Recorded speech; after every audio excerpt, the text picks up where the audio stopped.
Welcome back for a brand new episode of Jori Sports Stories. As always, I'm your host Jori, and I apologize for the delay. I have been sick in life. But on today's episode, we've got plenty to talk about. A plethora of basketball talk, both NBA and WNBA, with all the action that's been going on. We also got some major news in the NFL that needs to be discussed as well. Also on this week's edition of Jori Sports Stories, we have some spiciness to discuss, and we go over some of the most overrated and underrated names in sports today. Once again, we got an episode that you don't want to miss, so tune in, turn your volume up, and let's get it popping.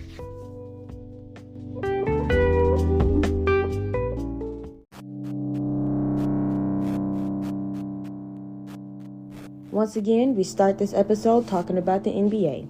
From the wildness of the Eastern Conference Finals to the sweep of the Lakers, and then we have the off-season rumors and headlines to discuss. So without further ado, let's get it started. All right, and so the first thing we're going to talk about in NBA, we're going to talk about the unfortunate news about Lonzo Ball. How there's a report how secretly the Chicago Bulls think that Lonzo may never be able to play basketball again. He has to have a whole cartilage replacement in his knee, so he's got a long way to go. One thing about that is, we all saw this coming. Lonzo has been injury prone pretty much his entire career. Pretty much this happened once he started to fix his shot, to me. But another thing that I think, personally, is that this should not have publicly gotten out, though. Because the optics of it are bad. If they didn't think that he was going to be able to play basketball again, why is he still on the roster? Like, just cut him. During the offseason, just cut him. I believe that Lonzo Ball may be in a position where he's forced to retire early. Now, could he come back? Yeah, after he gets healthy, but he might be forced to retire early for a few, just so he can make sure that he's straight. He's had, I believe, it's repetitive issues, knee issues. Playing basketball, I know knee issues. I have knee issues, and those don't tend to go away. So there's that. And then we're going to talk about the referees. Because this is just beyond me. It's beyond me. So the first thing we're going to talk about is burner accounts. Believe it or not, we'll also talk about burner accounts in Jori's timeout session, but I'll go into an in-depth little spiel about that in a little while. But in this case, the NBA opened an investigation into referee Eric Lewis after numerous comments under different posts about NBA referees, and defended Lewis and others via Twitter. The account has been deleted, was at Cutliff Blair. It's a big no-no if it's true, but at the same time, I understand. But at the same time, refereeing this whole NBA season has been shoddy. If we're being completely honest, it's been shoddy. It's been ticky-tack. Some of it has been favorable. Some of it has been biased, but that's refereeing in all sports. Every referee is not the same. Every referee is not going to call the same game. Every referee is not going to call it by the book. Every referee is not going to be lax. So I understand why he would take to Twitter to defend himself, but at the same time, you know the rules, and you know that once you start moving like a suspect, you make yourself easy prey. So you deleted the account after the allegations. So now, how do we know it's not you? If it wasn't you, why is it going now? That's the kind of mind I have with it, but I think it's just funny because there's been notorious examples of people having burners. Like, oh, Kevin Durant, so he can go back and forth with people because he's sensitive. This example, I believe somebody on the Clippers or one of those teams or a team has gotten suspended because they had created burner accounts attacking their players. Their own players. So I feel like if people really wanted to say something about you, they can find a different way. They might not be as slick as they think they are, and they might not be able to get away with it like they think they can, i.e. those three examples. But I see the principle in burner accounts, but at the same time, if you're going to do all of that on the internet, say it with your chest. But in certain cases, you can't do that because of who you are.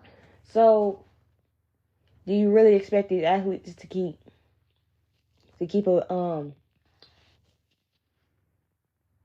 biting their tongues forever? No. Especially when when we as the general population keep attacking them. No. So, big no no if true. It's hilarious if it's true. It's like a little blurb or whatnot. But either or. Next, we're going to talk about Heat versus Celtics. Well, first, I'm going to have my little Lakers bit in here. If you listened to the bonus episode I put out last week, it was everything about the Lakers. So I've had my Lakers piece.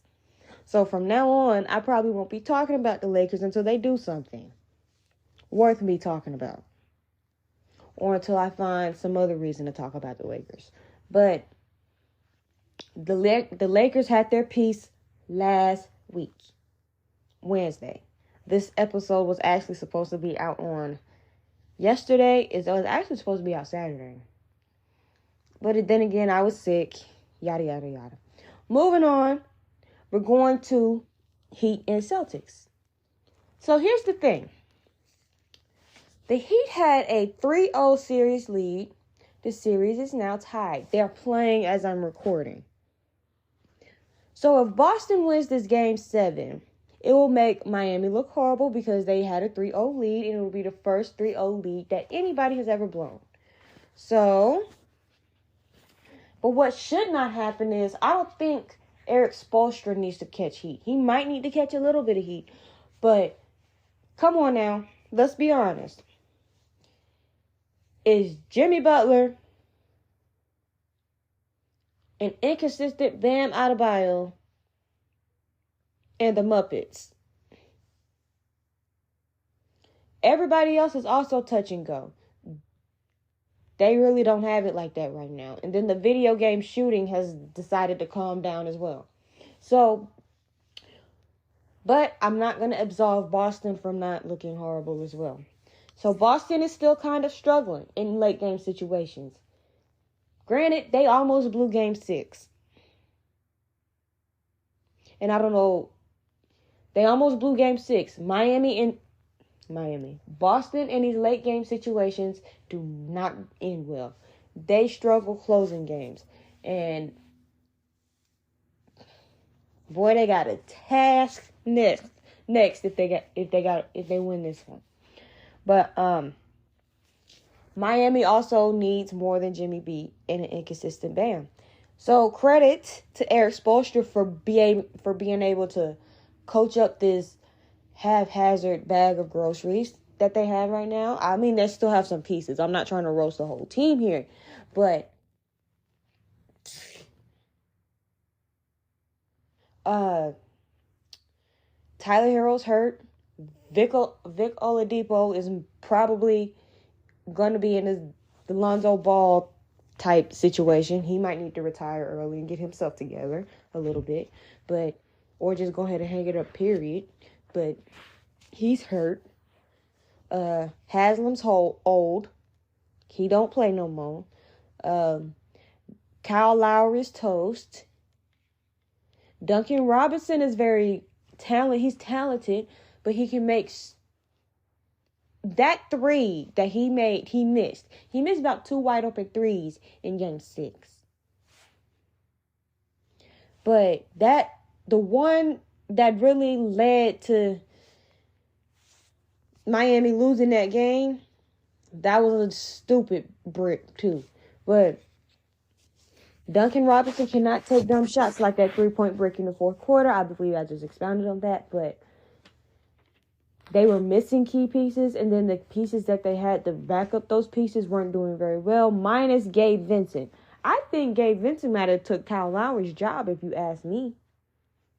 I mean, Kyle Lowry's too inconsistent. He can give you a 30-pointer every blue moon or whatnot, but come on now. He's been done as a starter for about 3 seasons now. He's toast. Too inconsistent. Either has a stellar game or just does cardio. Both teams have had multiple blunders and have had their blunders.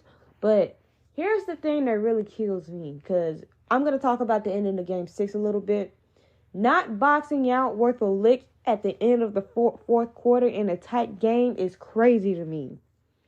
That is just psychopathic to me. Because, and then you hear Eric Spoelstra try to explain it, that the ball just bounced it in and yeah, maybe all of that is true, but why didn't you box out? That's fundamentals. The ball bouncing a certain way does not have anything to do with you boxing out or trying to get a rebound.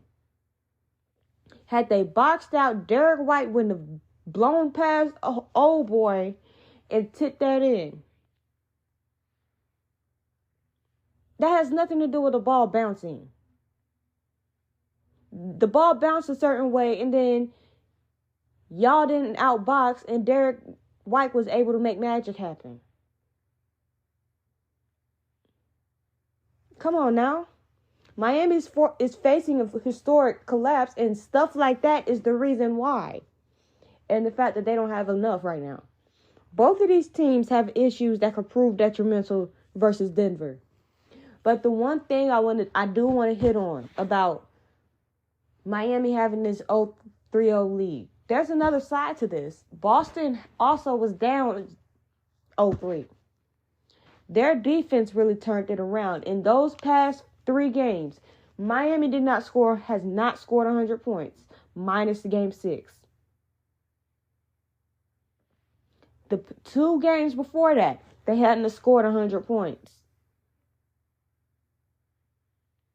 Game 6 is an outlier that just happened. I don't know what's going to happen to this game here, but who knows? Either there or that. But Boston's defense has changed the turn of this series. And then their defense led into some better offense. But let's go into things that could prove detrimental in Denver, because this series is still hanging in the balance. Like I said multiple times, the game is going on as I'm speaking. Outside of Jimmy and sometimes Bam, the supporting cast, minus Gabe Vincent, is unreliable. Tyler Herro, Oladipo won't be walking through the door. Jesus Christ won't be walking through the door. Defensively, y'all need some help. Especially if you win this game, you got to deal with Denver. You're going to need some defensive help with that. Boston, late game situations is a big weakness. If we're kind of, like I said, this is not something that's brand new in Boston right now. What's happening in Boston is a coaching downgrade. Now, I'm not saying that Joe Mazzulla isn't a good coach. He made some adjustments last game. I'm pretty much, as much heat as he takes, we need to give him the same type of credits for pulling this team out of a 0-3 hole. Come on now. Sometimes, but that's why I have this next point up. The coaching is inconsistent. So he got, the players played horribly. The team did not perform well to get them well enough to the point where they were in a 0-3 hole. Correct? And then something happened. You can give credit to the players, give credit to the coach. They said, we ain't going out like that. And they turned it around, and now we're in the Game 7. But I still feel like coaching is inconsistent. Mistakes have been made. Costly mistakes have been made. I don't need to make examples out of that, do I? Like the timeout. They've been making coaching mistakes since Philadelphia series, and it's a miracle they came out of that series. Sometimes Jason Tatum and Jason Brown aren't enough, and everybody else is very hot and cold. But once again, you got to realize they got absolutely saved by Derek White, who has the ability and capability to come in and be a strong third person. You still have Marcus Smart, who's on the defense, who can occasionally get a bucket. They haven't, again, closing games. That's detrimental, knowing that the Denver Nuggets is coming up. They haven't really closed They have not closed out games well this series or the series before. Did everything they could to blow this game 6. And now we're in Boston. So, bottom line, whoever wins game 7, I don't give them a good chance versus Denver. Miami is too small. They don't have enough to efficiently deal with Jokic, Murray, Michael Porter Jr., Aaron Gordon, and others. They just don't. I feel like Miami's a little small. Miami's defense right now is a little... It's on and off. Bam, we know what Bam does on the defense, but sometimes he's inconsistent. Boston's role players are too inconsistent as well, and they haven't played well after halftime. That is key, because y'all can say what y'all want about my Lakers getting swept. They fought. Those were close games. These three of these games, I mean, these games have been close, but at the same time, there have been blowouts. Boston lost by about 30 points. So, to end this segment, NBA Finals prediction, I have Nuggets versus Celtics, Nuggets in 6. Key thing, Boston cannot fall down 0-3 to this team. They will get swept. And it's a very good chance that Denver might be a little bit too rusty, maybe a little rusty, and they could drop game 1. But if they win this series, I believe game 1 will be in Boston. So, but they haven't necessarily played well at home either. So, that's a toss-up too. So, you can go in Boston and beat them. But that's neither here nor there. We will see about that. We'll see the final matchup in a few hours.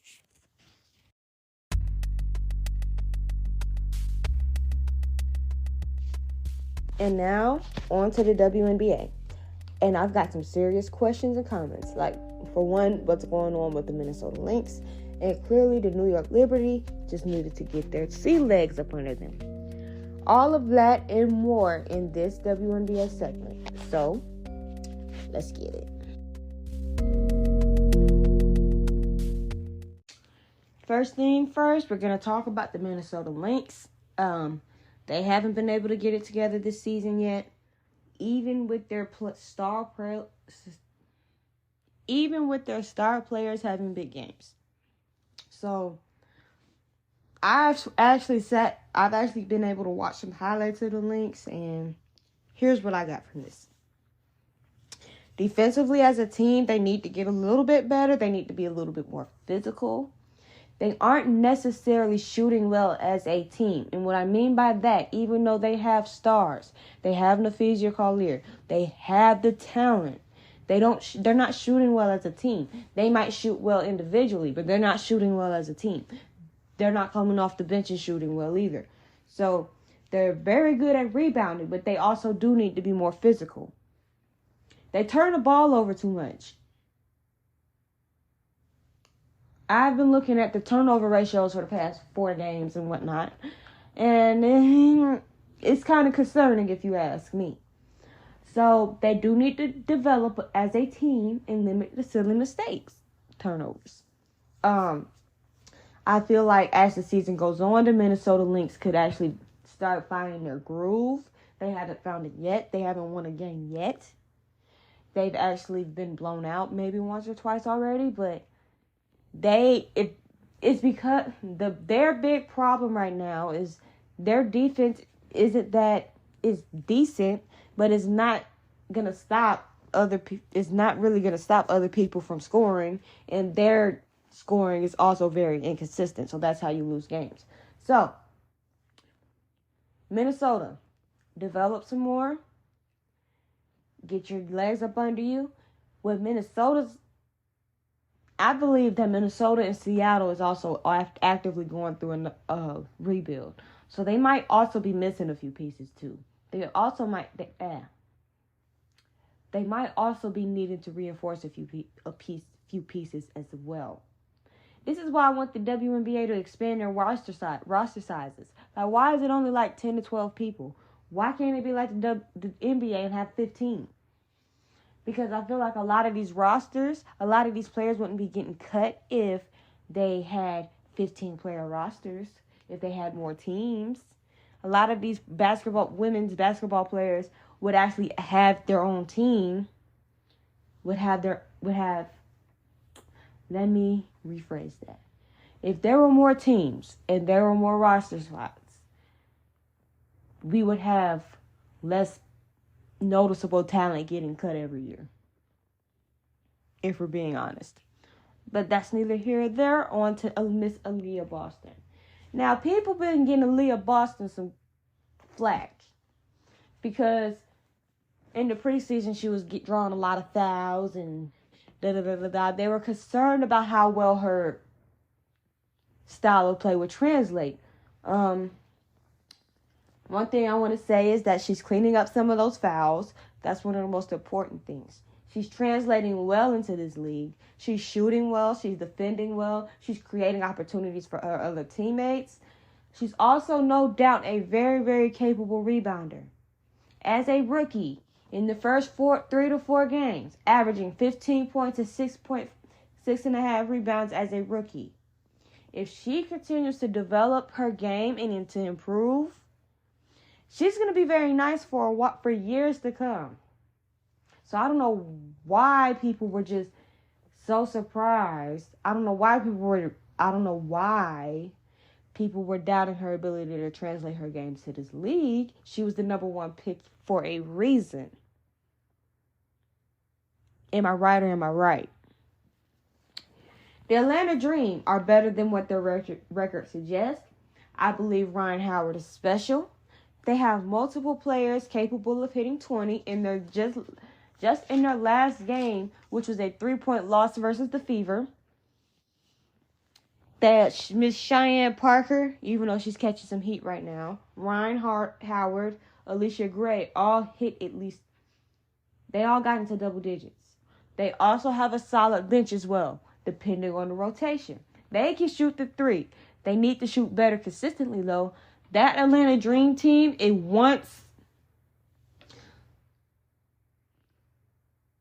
Atlanta Dream can be very dangerous if they can hit their stride. Now, the next team I'm going to talk about is we're going to talk about the Las Vegas Aces. Now, they're definitely rolling right now, but that's expected with a super team. You have Asia Wilson, Candace Parker, Chelsea Gray, Kelsey Plum. Yeah, just them 4 by themselves. That's a lot of power on that offense. And Aja Wilson is giving MVP type things again. Also averaging 18.3 points per game and 10.7 rebounds. Everybody, the one thing about the Aces is they're so stacked. Everybody doesn't necessarily need to score or shoot well, but they can. And that's what really makes them scary, especially with people like Candace, who's a monster at rebounding. We all know what Chelsea Gray is. Asia Wilson was just the MVP last season. 3 players are already averaging double digits of points. This is a great rebounding. Again, turnovers. But ball security is simple. It'd be the stupid turnovers I get mad at. But I believe that Las Vegas Aces, as they look right now, if they could keep this up, they could be favorites to win the title again. in all honesty. Now, with the Seattle Storm, here's the thing. When you see the Seattle Storm, you know what they lost. Once again, we have another Lynx-like situation. Here is where we go with this. This team is clearly rebuilding. You lose Breanna Stewart, who is now in the Liberty, who are playing well. Breanna Stewart is showing that she's still Breanna Stewart. Arguably one of the best players, if not the best player in the league. Even though I think, who cares what I think? But, and then Sue Bird retired. 2 big old holes. So the biggest thing about the Seattle Storm right now is they're clearly going to need more than Jewel Lloyd putting the team on her back to no avail. Kia Nurse is a key. She's still a key player, still. But the one person who this whole season, through the first 4 games in the preseason, who's been showing up, not the preseason, but who's been showing up consistently is Jewel Lloyd, and she's not enough. They're going to need more. Outside of Lloyd, nobody else is scoring very well. She's averaging 26. 4 games in, and she's averaging 26 a game. They're pretty sound at rebounding and on defense. They need answers on offense. So they're going to need a few pieces that can shoot. I don't know if they can deal with that in this season or if they're going to have to deal with that in the off season, but they're going to need some more pieces that can shoot. And before we get onto that, we got the New York Liberty. Breanna Stewart is on a roll right now. Between her scoring, rebounds, and defense, Sabrina Ionescu is right behind her, playing exceptionally well. Even though they don't, like I said, the Liberty are pretty much just like the Aces. Everybody doesn't need to have 40 points a game. But we know they all can ball, and we know they all can be a bucket. That's the thing. And then you team up Jonquel Jones with Breanna Stewart. It's a sight to see. I love to watch it. It's definitely scary. And they're shooting very well. Like the teams like Seattle. No, not Seattle. The Lynx, who aren't shooting very well. The Liberty are. They're shooting well from the field, and they're shooting well from the 3. Rebounding as a team is very good. This team might be going on a run soon. And right now, they're clicking very early, and I like it. They might have dropped the game, and they didn't look very well, but they're clicking right now. And what other team do I want to say something about? Oh, the Dallas Wings. They're on my radar because they play well. They do play well. They're getting it together bit by bit, game by game. They're rebounding well. They can shoot. They're young. They're a relatively young team, but they're getting it together slowly but surely. They're getting it together. Watch out for the Dallas Wings. I don't know what's going on with the Sparks. Last time I checked, pretty much half their roster was out sick.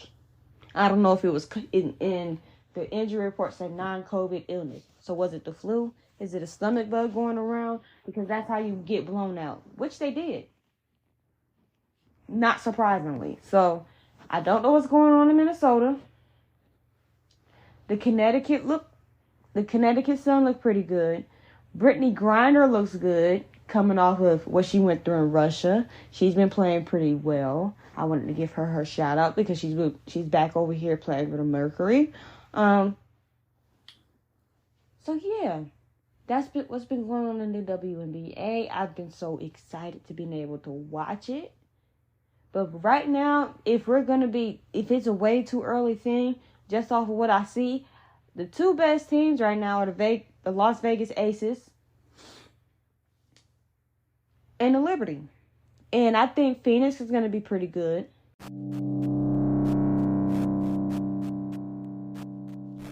And now we're on to the NFL. And this week we got some explosive news regarding a release. We got OTAs in session and more.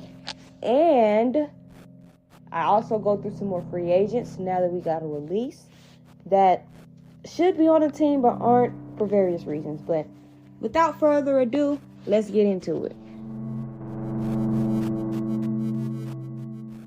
So the first thing we're going to note about the NFL in the NFL right now. Is about the big news about DeAndre Hopkins. He was flat out cut by the Cardinals after a massive failure in finding a trade partner. He will have suitors, and he does have a list of preferred teams. Some of them include the Ravens, Bills, Chiefs, Bengals. Contract. But here's the thing. I know from some sources, and I've done some reading, that contract was an issue for both the Bills and the Chiefs. So those two are out. Pretty much out. And those two are teams that could really use a DeAndre Hopkins. Because Bills need somebody on the opposite of Stephon Diggs. And the Kansas City Chiefs can't keep wide receivers. So there's that. And then I've heard some of this. That he skipped start of OTA, sat out 2 games at the end of the season when he could have played and he was perfectly healthy. And that kind of made some people in the organization sour. That's what I read. That's what I've heard. Now, whether it's true or not, tell the source. Don't tell me. So it did kind of sour a bit. It had to sour for the Cardinals to take a $22.6 million dead hit. That's a cap hit of $22.6 million. It had to sour for it to get to that point. And this is what he wants for his next team. Because he doesn't want a short-term deal. This man is going to want to be, he's looking for a home. He's looking for a home right now. So, this is what he wants. And some of this is verbatim. A quarterback that loves the game, most likely experienced and mature, and can bring everybody along.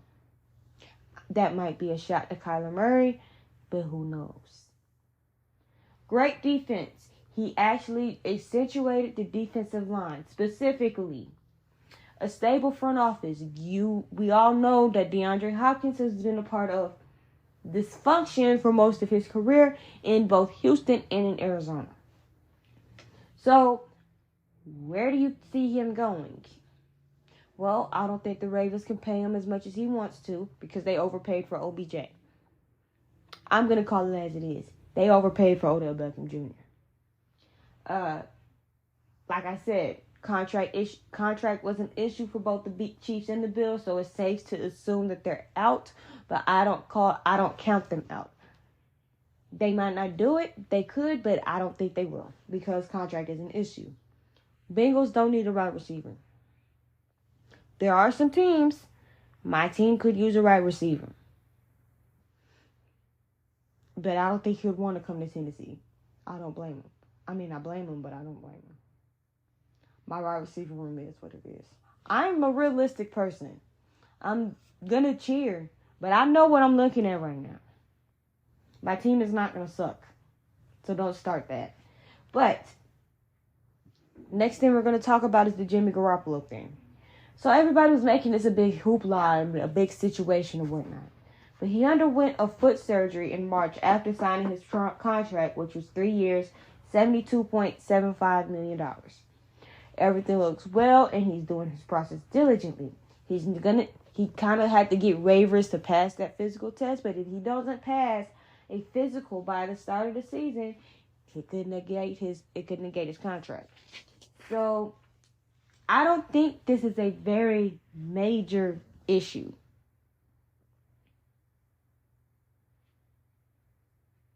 Personally. So, what's next on the NFL docket? We're going to talk about some of the top free agents available. And then I will actually get into some Titans talk.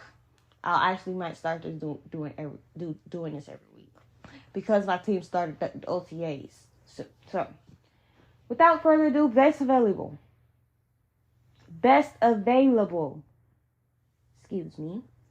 DeAndre Hopkins, self-explanatory. Yannick Ngakoue. I believe, because he is a very good pass rusher. He can't stop the run to save his life. That's why he's a free agent. But he is a valuable pickup to somebody who needs a pass rusher. Jadeveon Clowney, he leaves everywhere he's been in a hot mess spectacle. He had an ugly split from Tennessee, I believe. He had an ugly split from Cleveland. He had an ugly split from Houston. Did he play in Houston? Yeah. So, Marcus Peters, he's still a valuable corner. I don't know why he's a free agent. Frank Clark, I know why he's a free agent. Justin Houston, don't know why he's a free agent. He might be just old, but yeah. Titans talk. So, we just kicked off OTAs. Derrick Henry was there. Jeffrey Simmons was there. Tannehill was always ready to go. Kevin Byard was not there. That's a big thing. Him and front office and coaching staff have an understanding of the given circumstances. His contract is in a big limbo right now. Tajay Spears, stop harping on the fact that this man does not have an ACL in his right knee, in one of his knees. He is explosive, he is shifty, and he is healthy. It is not going to bother him. Period. I've seen some videos. Offense is said to look better. Jesus Christ. If it's going to look better because my offensive line looks better, and I've seen some images of the offensive line, that the new 70-70, he's legit. The new double sevens is legit. And Treylon Burks looks very much better. Feels better. And he's working hard. And here's the thing about the chatter with DeAndre Hopkins. Chill out. Y'all need to chill out if you really been keeping an eye on this team. Y'all don't know what this team is going to do for real. Y'all make these stupid assumptions because this is not something that you're familiar with, right? This is a new general manager. Him and Mike are working to build this team. Now, whether or not I believe they can get DeAndre Hopkins and keep Kevin Byard. I do. They're going to have to make some decisions, though. But just chill out. You already know what the wide receivers are looking like. But the more I think about it, if you have DeAndre Hopkins on the other side of him, let's say a Treylon Burks, and keep Nick NWI as a WR3 or a solid WR2. Yeah, 3. Duh. You could be in business. But, hey, we'll see what happens to DeAndre Hopkins because he'll be on somebody's roster. He's not going to be a free agent for very long. If we're being completely honest. And that's the problem. But y'all overreacting about y'all Titans fans overreacting about this DeAndre Hopkins things, just chill out. Chill out. Let the cards play out. Let them play out.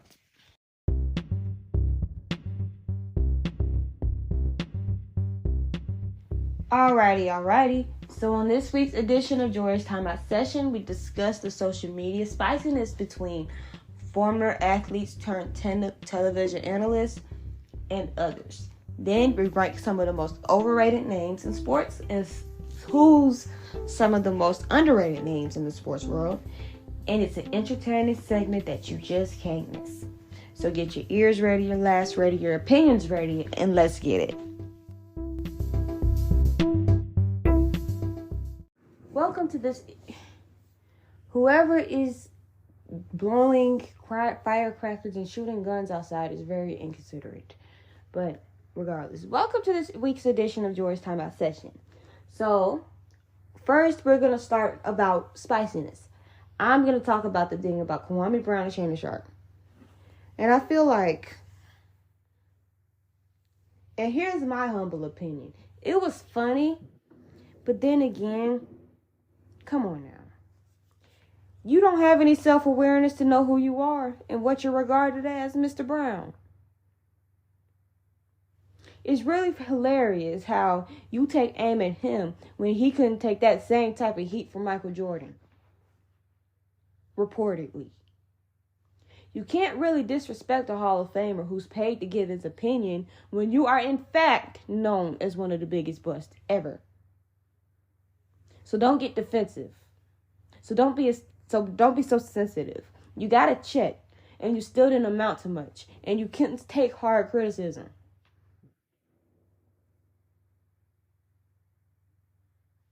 And it's not like anybody lied on you, so pipe down. Everybody has an opinion, and a lot of opinions on you happen to be so similar. How unfortunate. Stop being sensitive and so defensive. Almost anybody in the NBA can say that you were a bust. Now, the reasons might be varied. Some people blame Michael Jordan. Some people just blame you. But your career in the NBA didn't turn out the way you expected it to turn out. And that's okay. But don't be so defensive because somebody calls you what you are. Or what you're considered as. You got your money. You got paid $50 million. But you're not going to... I don't like the fact that you try to discredit and disrespect somebody who has a Hall of Fame jacket and you don't, and you won't be getting one. I mean, I just lay it on the line, how I see it. Anybody can disagree with me the way they want, but at the same time, that's how I see it. Anyway, overrated names of sports. Here's my top 10 overrated in sports list, mainly individuals. But there are some teams on here. And what the definition of overrated, highly praised compared to relative success. So,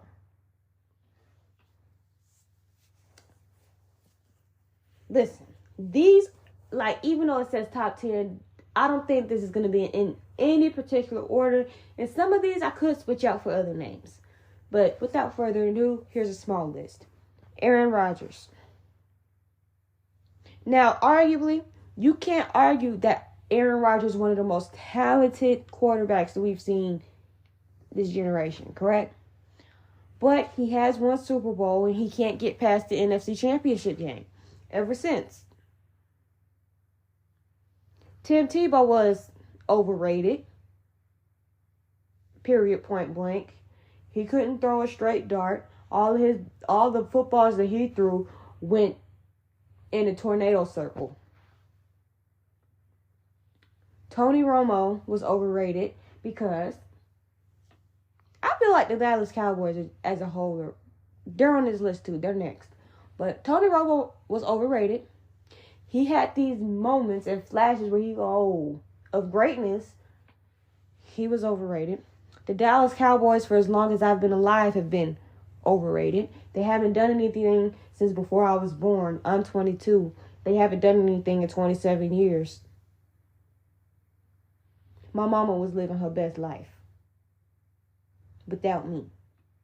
The last time the Cowboys did something worthwhile. So, there's that. And one could argue, maybe I might make some people mad. But if you look at my list, my definition of overrated, too highly praised compared to relative success, you could say Damian Lillard kind of fits on this list. Even though, in Dame's defense, Portland has not put together a very good team around him at this point. They have some talent. They have some pieces. They're just, for whatever reason, they can't make the point. They can't make the jump. They just can't. Correct? Correct me if I'm wrong. Jadeveon Clowney. He made his money off of one hit in college.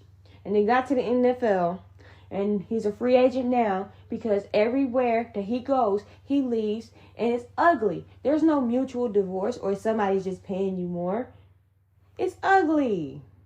Like, why do we got to know that you had an ugly split with Cleveland and you didn't want to be in Tennessee and then Houston got rid of you?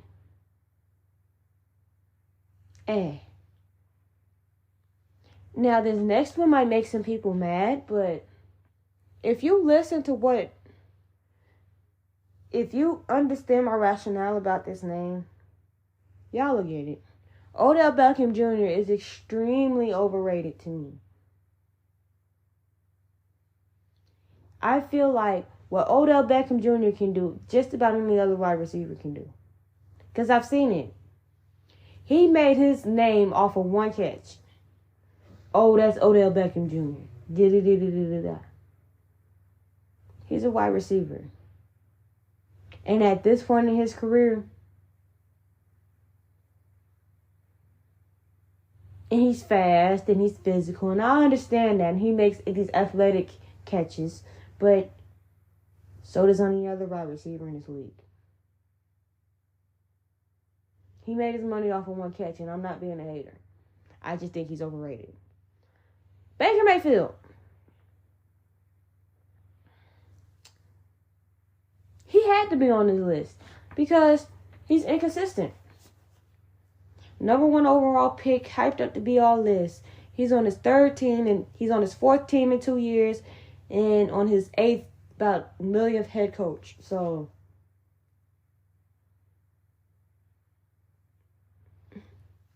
Baker Mayfield's resume and the things he's been through this season, the past 5 seasons,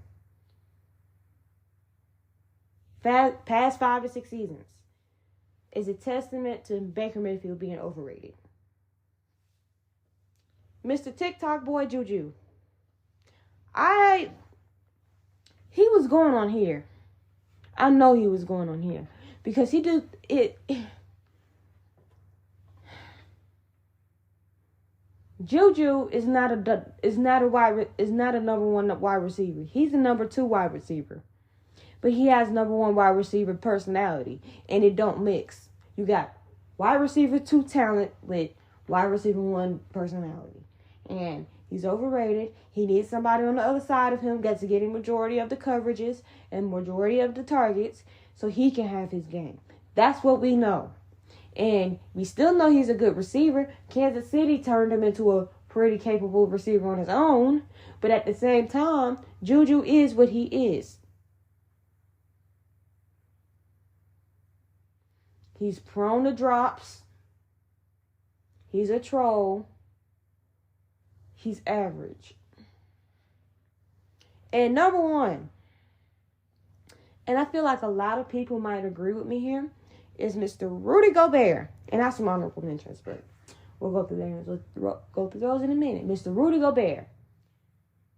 When you talk about overrated, Minnesota messed up their franchise for this man, and they're regretting it. They traded their house. Not the house. The house, the car, the garage, on the outside, the fence, the neighborhood. They were like, give them to me. And now they don't. And now it's not working. So he got all this attention from when he was on the side of when he was with Donovan Mitchell in Utah. And then Minnesota fell for the trap, got fleeced, and they now know that he's up there French frying it up. So he ain't worth them 5 draft picks. I will tell you that. Honorable mentions. Now listen, do I need to repeat the overrated definition in my eyes? 2 highly praised compared to relative success. Zeke Elliott, Dak Prescott, Trae Young, Ben Simmons, Pat Bev. I mean, Dak and Zeke go hand in hand. Kind of, sort of. No, they don't. Zeke had one phenomenal year. 1 or 2. And then it was downhill ever since. He's been showing his true self ever since. Which is overrated.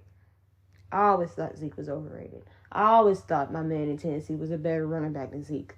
But apparently, it is what it is. Dak has Cowboy fans being very delusional about him. Because he's a great person. They want the quarterback talent to match the person. He is average to above average. You put a good defense in front of him, and he turns into a deer in headlights. And that just didn't happen last year. That's happened all for about 5 seasons now. So he is what he is. Trae Young had died. Self-explanatory. Ben Simmons is self-explanatory. Patrick Beverly being overrated. Self-explanatory. Now, underrated. Here's some of my top 10 underrated names in sports. Some of these are recent, some of these are not, but Lamar Jackson. The only reason why I say that is when I thought about it. One, I had put Kevin Huerter on this list.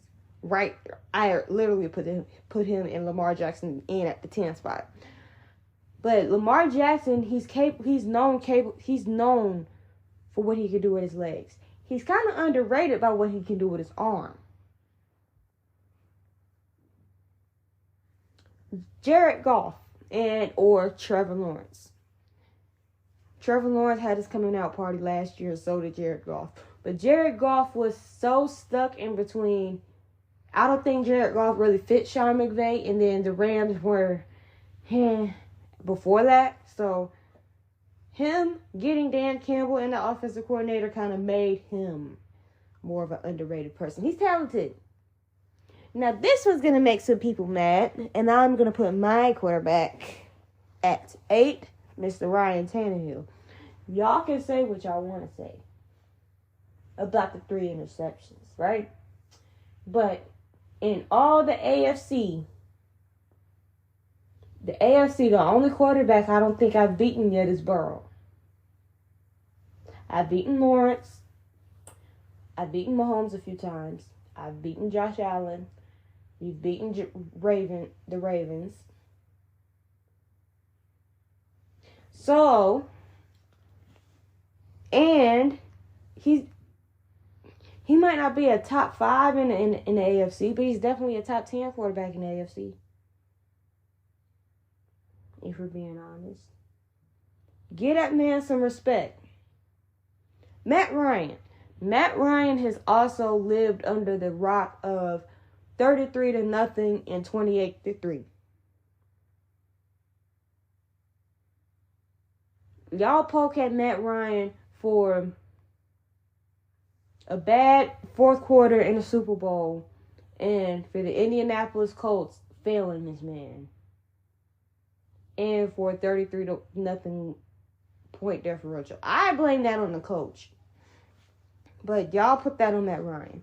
But minus those 2 blemishes, you cannot, growing up in Georgia, had the opportunity to watch Matt Ryan for pretty much my entire life, right?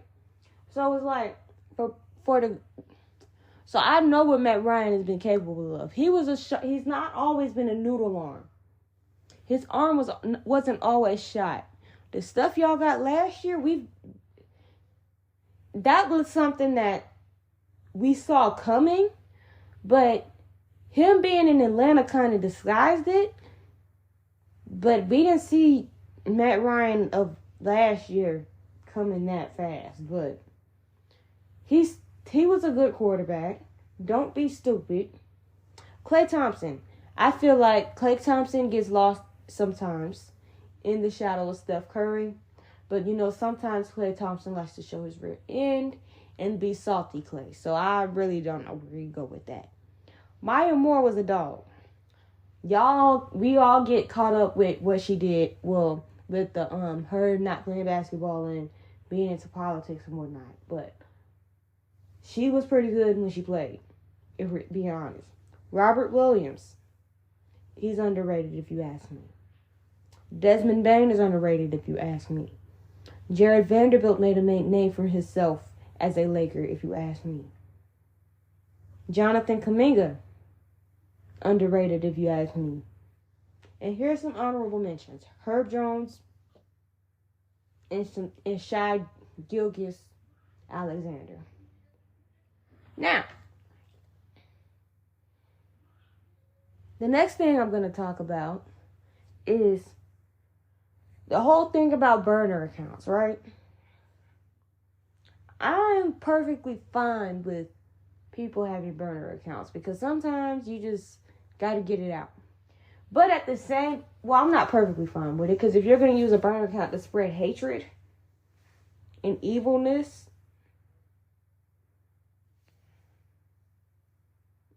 but I understand the point of burner accounts to say what you really can't say on your personal account because of who you are, right? Well, and then when people find out that you have a burner account, they pile on you even more about being sensitive because why can't you just say that with your regular account? Which that's something that I also understand. But this whole burner account thing in sports is nothing new. I bet you most of these athletes got a burner account. I know some do. I bet Kevin Durant still got a burner. Burners are not big deals. But we also know that Kevin Durant is sensitive when it comes to him. So him having a burner makes sense. Because he feels like he has to defend himself. But, like I said, there's no rules in the NBA saying that. I don't think there's any rule in the NBA saying that players can't have burner accounts. But there's a rule in the NBA ref book that says something about commentating towards about refs and whatnot. So, in that particular case, yeah, if Eric Lewis did it and that was his burner account, he was wrong because there's a rule that he can't do that. If I'm wrong, I'm wrong. I'll admit I'm wrong. Yada, yada. But I think burner accounts are hilarious because you know when it's somebody's burner. They keep being defensive and they keep responding to stuff about them. They don't necessarily move very differently. They're called burners for a reason. Yeah.